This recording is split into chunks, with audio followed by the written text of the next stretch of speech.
13. 타이탄들은 왜 아침 일기를 쓰는가? 이 책의 앞부분에서도 잠시 설명했지만 대부분의 타이탄들은 아침 일기를 쓴다. 여기서는 그들이 왜 아침에 일기를 쓰는지에 대한 좀 더 근본적인 이유에 대해서 설명해 보도록 하자. 마르쿠스 아우넬리우스부터 벤자민 플랭클린, 마크 트웨인부터 조지 루카스에 이르기까지 역사적으로 성공한 인물들 중에는 매일 꾸준히 일기를 쓴 이들이 많다. 그들은 대체 무엇에 대해서 쓴 걸까? 어쩌면 당신은 그들의 일기가 링컨 대통령의 게티즈버그 연설 수준은 아닐까 생각하며 사기가 꺾였을지도 모르겠다. 물론 그들은 근사한 명작 같은 일기를 남겼을지 모른다. 하지만 걱정할 필요 없다. 이 책의 타이탄들은 다음의 두 가지 이유 때문에 아침 일기를 쓴다. 첫째, 현재 처한 상황을 정확히 파악하고자 하는데 도움을 얻기 위해서였다. 둘째, 그들의 표현을 직접 빌리자면 망할 놈의 하루를 잘 보낼 수 있도록 원숭이처럼 날뛰는 내 정신을 종이 위에 붙들어 놓은 것뿐이다. 아침 일기는 정신의 와이퍼이다.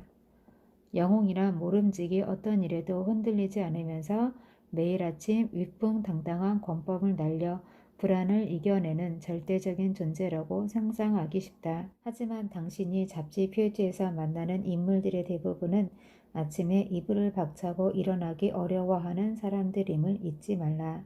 그래서 그들은 아침에 일어나 졸린 눈을 비비며 잠자리를 정리하고 차 한 잔을 만들어 테이블에 앉아 아주 간단하게 일기를 쓴다. 10분이 채 걸리지 않는 습관이지만 이를 꾸준히 하는 것과 그렇지 않은 것의 차이는 엄청나다는 것 또한 잊지 마라. 타이탄들을 아침 일기 쓰기로 이끈 작가가 있다. 줄리아 카메론이다. 그녀는 밀리언셀러인 아티스트 웨이에서 이렇게 말했다. 아침 일기는 정신을 닦아주는 와이퍼다.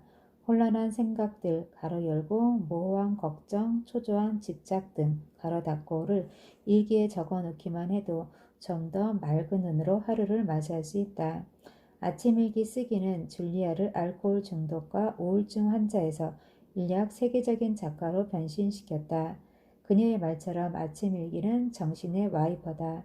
가장 가성비가 뛰어난 심리 치료법이다.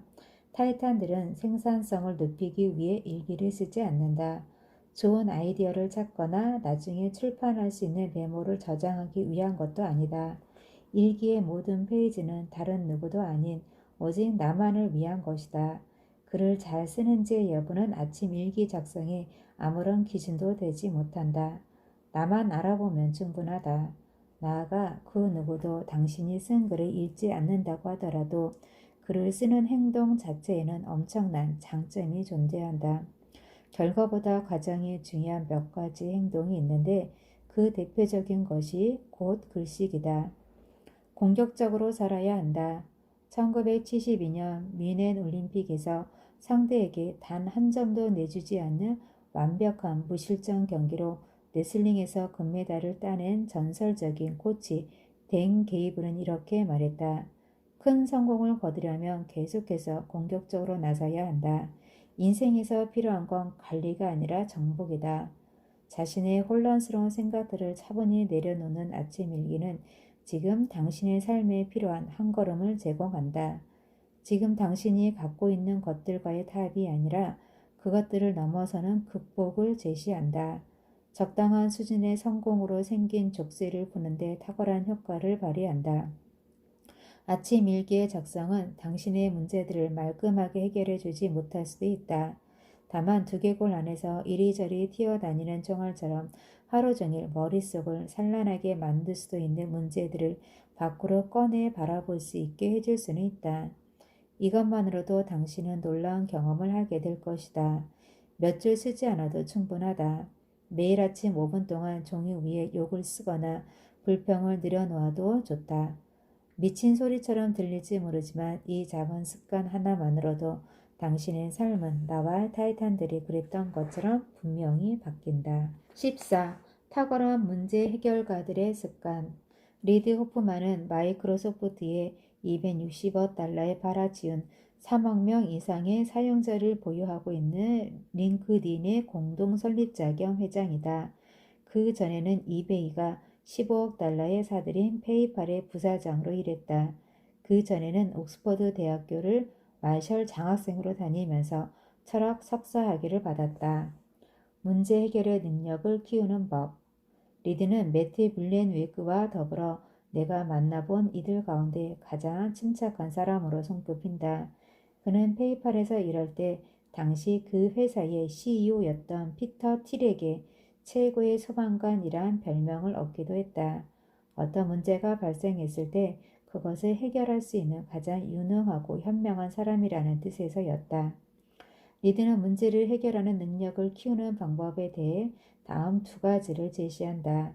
첫째, 보드게임을 많이 하고 카를 폰 클라우드 제비치의 전쟁론이나 손자병법 같은 책을 반복적으로 읽어라. 보드게임에는 저마다 복잡한 규칙과 상황들이 존재한다. 그러므로 어릴 적부터 보드게임을 즐기는 사람이 상대적으로 문제 해결 능력 면에서 더 큰 힘을 발휘한다. 또한 전쟁과 병법에 관한 책들은 늘 곁에 두고 반복해서 읽어야 한다. 읽을 때마다 관점이 달라지기 때문이다. 나아가 새로운 해설서나 개정판이 나오면 반드시 사서 읽어야 한다. 리디에 따르면 실리콘밸리에서 일하는 유능한 인재들의 특징 중 하나는 세계 전쟁사에 매우 해박한 지식을 갖고 있다. 둘째, 언어를 공부하라. 특히 그는 자신이 직접 오스퍼드 대학교에서 강의를 하기도 했던 루트비 비트겐슈타인을 공부할 것을 강력하게 추천한다. 타인에게 어떤 문제에 대해 이야기해야 할 때, 언어를 최대한 긍정적인 수단으로 활용해야 할 때 비트겐슈타인은 훌륭한 교사가 되어준다. 비트겐슈타인을 공부하면 언어가 작동할 수 있는 방식과 작동하지 않는 방식에 대한 통찰을 얻을 수 있고, 이는 복잡한 비즈니스상의 문제들이 강력하면서도 심플한 해법이 되어준다고 리드는 설명한다. 나 또한 관계와 커뮤니케이션의 문제에 부딪힐 때는 비트겐슈타인이 남긴 다음의 명언을 자동적으로 떠올린다. 내가 사용하는 언어의 한계가 내가 사는 세상의 한계를 규정한다. 내 정신에게 밤새 할 일을 주자.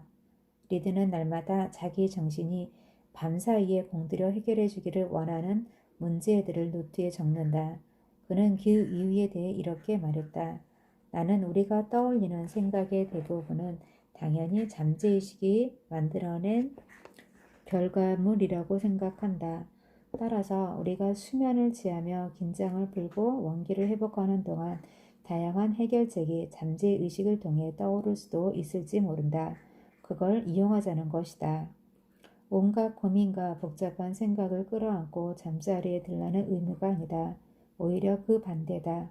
잠자리에 들기 전에 생각들을 노트 위에 내려놓으면 잠자리가 한결 더 가벼워지고 이를 통해 더 창의적인 해결책을 무의식이 자연스럽게 떠올리게 이끄는 것이다. 체스 챔피언 조시 웨이친키도 이와 거의 동일한 습관을 갖고 있다.